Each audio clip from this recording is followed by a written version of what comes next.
পটল দিয়ে এত মজার নাস্তা তৈরি হয় আগে কিন্তু জানতাম না।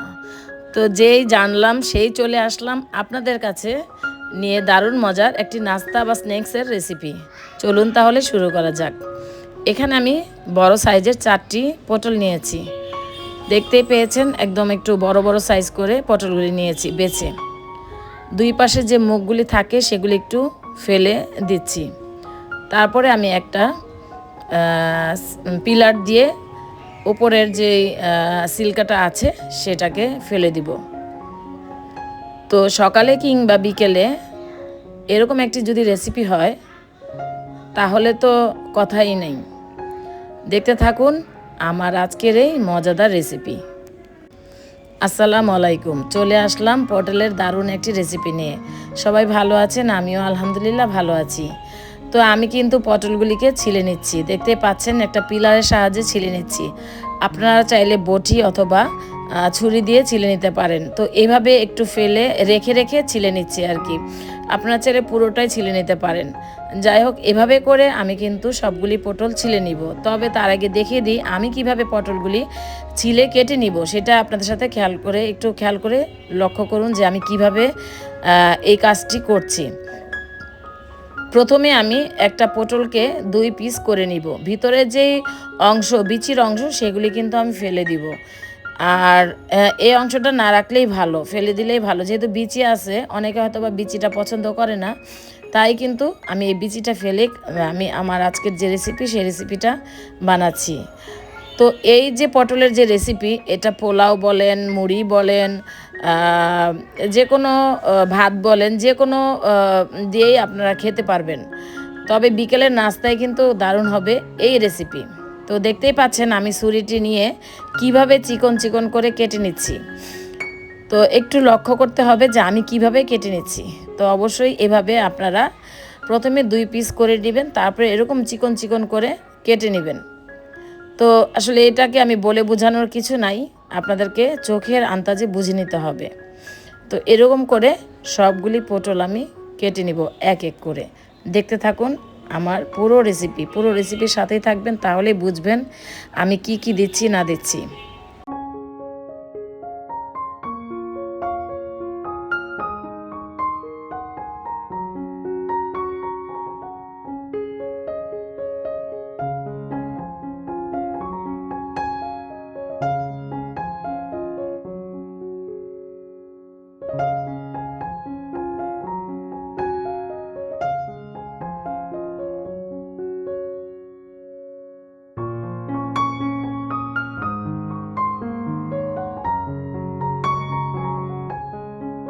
এরকম করে পাতলা পাতলা চিকন চিকন করে করে নেবেন। আমি কিন্তু অফ ক্যামেরায় সবগুলি পটল এইভাবে আমি আমার পছন্দ অনুযায়ী করে নিয়েছি।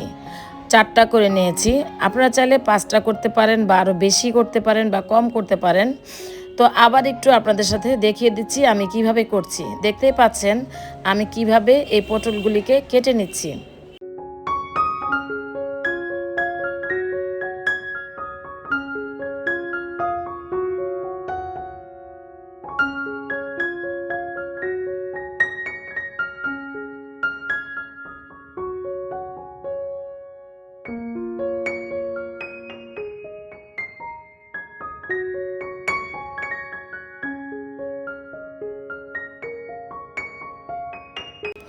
পটলগুলিকে আমি ভালো মতো ধুয়ে নিয়ে এসেছি। এখন আমি এইগুলির মধ্যে কি কি দিব সেটাও কিন্তু লক্ষ্য করতে হবে। তো চলুন তাহলে শুরু করা যাক আমি এগুলিতে কি কি দিতেছি আর কি। প্রথমে দিয়ে দিলাম হাফ চা চামচ রসুন বাটা, হাফ চা চামচ আদা বাটা, মানে আদা আর রসুন 1 চা চামচ দিয়েছি। এখন দিয়ে দিলাম 1 চা চামচ মরিচের গুঁড়া, এইটাতে একটু ঝাল ঝাল হলে ভালো লাগবে। দিয়ে দিলাম হাফ চা চামচ ধনিয়ার গুঁড়া, হাফ চা চামচ হলুদের গুঁড়া, আগে দিয়েছি হলুদের গুঁড়া, তারপর দিয়েছি ধনিয়ার গুঁড়া। এখন দিয়ে দিচ্ছি স্বাদ মতো লবণ। লবণটা কিন্তু বুঝে শুনে দিবেন, কারণ আমি আবার লবণ দিব। এখন দিয়ে দিচ্ছি আমি 1 চামচ শুকনো চালের গুঁড়া, 1 চামচ বেসন, সব কিছু ভালো মতো মেখে নিচ্ছি। তো চালের গুঁড়া না থাকলে না দিবেন, যদি বেসন থাকে বেসন অবশ্যই দিতে হবে, বেসনের কাজ আমাদের এখানে লাগবে। তো সামান্য একটু পানি নিয়ে হাতে এগুলি ভালো মতো মেখে নিচ্ছি। তো মেখে আমি কিন্তু এটাকে আধা ঘন্টার জন্য রেখে দিব। আধা ঘন্টা পরে কিন্তু এইগুলি অনেক সুন্দর নরম হয়ে যাবে, তখন কিন্তু ভাজতে অনেক সুবিধা হবে।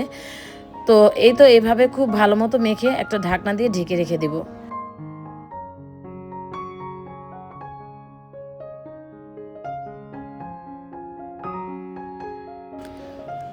এখন একটা ঢাকনা দিয়ে ঢেকে একটা সাইডে আমি রেখে দিয়েছি। তো আধা ঘন্টা পরে আমি চলে আসলাম, এটা একটা বক্সের ভিতরে রেখে দিয়েছিলাম। তো দেখতেই পেয়েছেন একদম নরম সুন্দর হয়েছে। এখন এটাকে ভাজতে ভেজে নিতে দারুণ লাগবে। এখন আমি একটি ব্যাটার তৈরি করব। তো চলুন শুরু করি। এখানে আমি 1 কাপেরও কম বেসন নিয়েছি। আর বড় চামচ দিয়ে 1 চামচ চালের গুঁড়া দিয়ে দিলাম, হাফ চামচ কর্নফ্লাওয়ার দিয়ে দিলাম। তো বেসনটা তো অবশ্যই মাস্ট, চালের গুঁড়াটা দিলেও ক্রিস্পি হয়, কর্নফ্লাওয়ারটা দিলেও ক্রিস্পি হয়, আপনাদের যেটা থাকে হাতের কাছে সেটাই দিবেন। দিয়ে দিলাম হলুদ গুঁড়া, ধনিয়া গুঁড়া, মরিচের গুঁড়া। তো আমি আমার স্বাদ মতো দিয়ে দিচ্ছি, দিয়ে দিলাম লবণ স্বাদ মতো। এখন এগুলিকে ভালো মতো মিশিয়ে নিচ্ছি, মিশিয়ে আমি অল্প অল্প করে পানি মিশাবো।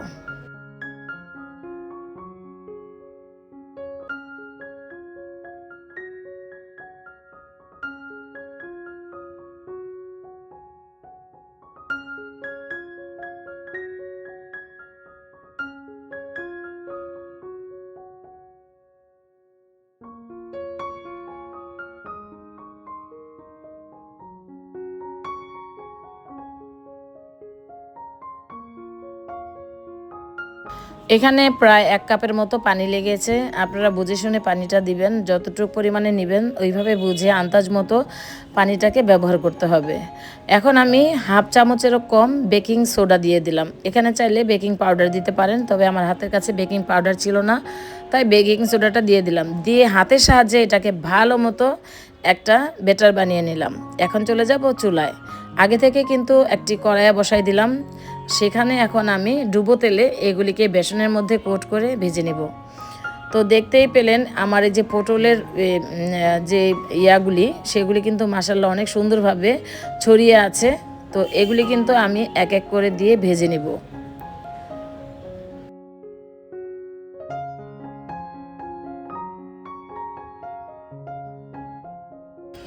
খুব যত্ন সহকারে এগুলিকে ভেজে নেবেন।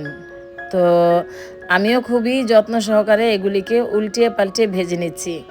তো আমরা সবাই কম বেশি জানি, যখন আমরা ভিডিও করি তখন কিন্তু ক্যামেরা বা ফোন অনেক সময় গরম হয়ে যায়, তখন কিন্তু কিছুক্ষণ সময় ফোনটাকে রেখে দিতে হয়।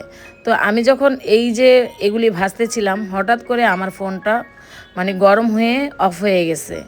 তো আমি মানে আমি তখন আমার ফোনটা নিয়ে ব্যস্ত ছিলাম, তাই কিন্তু আমার প্রথম যে এই যে স্ন্যাক্স আমি পটলের স্ন্যাক্সটা দিয়েছিলাম সেগুলি আমি ভিডিওতে ধারণ করতে পারি নাই, আর একটু বেশি কড়া ভাজা হয়ে গেছে। তো যাই হোক, ফোন যখন ঠান্ডা হলো তখন আবার চলে আসলাম রান্নাঘরে। তো আবার আমি পটলের যে স্ন্যাক্সগুলি সেগুলি দিয়ে আবার ভেজে নিচ্ছি।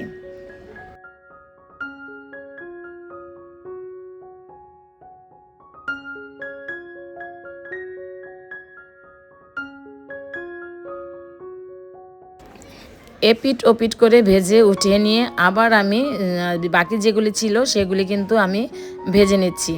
তো আমার এগুলি যে কতটা ক্রিস্পি হয়েছে, কতটা মজাদার হয়েছে, সেটা আসলে একবার যদি না বানান তাহলে মিস করবেন, ভুল করবেন।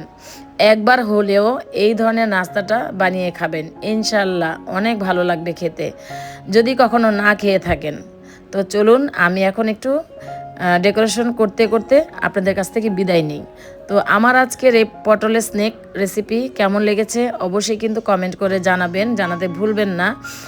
আর সবাই ভালো থাকবেন, সুস্থ থাকবেন, আমার জন্য দোয়া করবেন, আমার পরিবারের জন্য দোয়া করবেন। আমি যেন আগামীতে নতুন আরও একটি ভিডিও রেসিপি নিয়ে আসতে পারি, ওই পর্যন্ত যেন আমি সুস্থ থাকি, ভালো থাকি। আর যারা আমাকে এখনও সাবস্ক্রাইব করেননি, একটা সাবস্ক্রাইব করে একটা লাইক করে ভিডিওটা দেখবেন এবং ফুল ওয়াচ করার চেষ্টা করবেন। আর আমার কথায় ও কাজে যদি ভুল হয়ে থাকে ক্ষমা সুন্দর দৃষ্টিতে দেখবেন। সবাই ভালো থাকবেন, সুস্থ থাকবেন, আমার জন্য দোয়া করবেন। তো এই ছিল আমার আজকের রেসিপিটি কেমন লেগেছে অবশ্যই কমেন্ট করে জানাবেন। আল্লাহ হাফেজ, আসসালামু আলাইকুম।